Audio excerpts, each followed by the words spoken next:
وہ غریب اللہ نے نسل پیدا فرمائی تھی جو 40 ہاتھ یعنی کوئی 80-90 فٹ ان کے قد.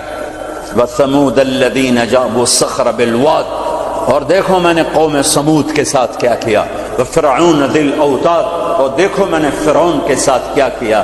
اللہ کی قسم ان میں کوئی کمزور نہیں تھا، بڑے طاقتور، وقت کے جابر ترین طاقتور ترین قوم.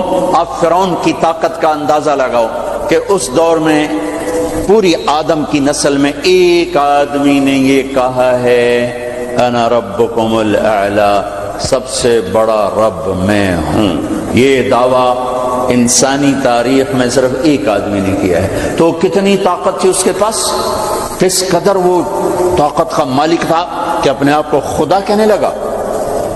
قوم سمود میں ابھی عمرے کا ویزا نہیں تھا میرے پاس، وہ وزٹ ویزا تھا، تو میں چلا گیا قوم سمود کی بستیاں دیکھنے جو مدینہ سے کوئی 250-300 کلومیٹر دور دنیا کی سب سے قدیم تہذیب تاریخ جو محفوظ ہے وہ قوم سمود ہے. کم از کم ان پہ 6000 سال گزر چکے ہیں، کم از کم. اس لیے محفوظ ہے کہ انہوں نے پہاڑوں میں گھر بنائے، پہاڑ تراش تراش تراش، اور صرف پہاڑ کے اندر کمرہ نہیں بناتے تھے، پورا پہاڑ تراش دیتے تھے. میں گزر رہا ہوں، پہاڑی پہاڑ ہیں، پہاڑی پہاڑ ہیں. انہوں نے کہا جی اب قوم سمود کی وادی شروع ہونے والی ہے. ایک دم پہاڑوں کا رنگ رخ بدل گیا کہ انہوں نے پورے پہاڑ تراش دیے تھے، پورا پہاڑ، اور اس کو ڈیزائن دے دیا تھا، پورے پہاڑ کو ڈیزائن دیے ہوئے تھے. اور میں تو ساری وادی نہیں دیکھ سکتا تھا، ایک چکر لگایا کوئی 1.5 گھنٹے کا، تو اس میں انہوں نے پہاڑوں کے اندر جو گھر بنائے، جو اس کو ڈیزائن دیا، جو مکان، حتیٰ کہ ان کی قبریں بھی وہ پہاڑ کھود کے تھیں. تو 6000 سال پرانی تہذیب صرف قوم سمود کی محفوظ ہے. باقی کوئی قوم ایسی نہیں تھی جس نے پہاڑ کاٹ کے گھر بنائے ہوں.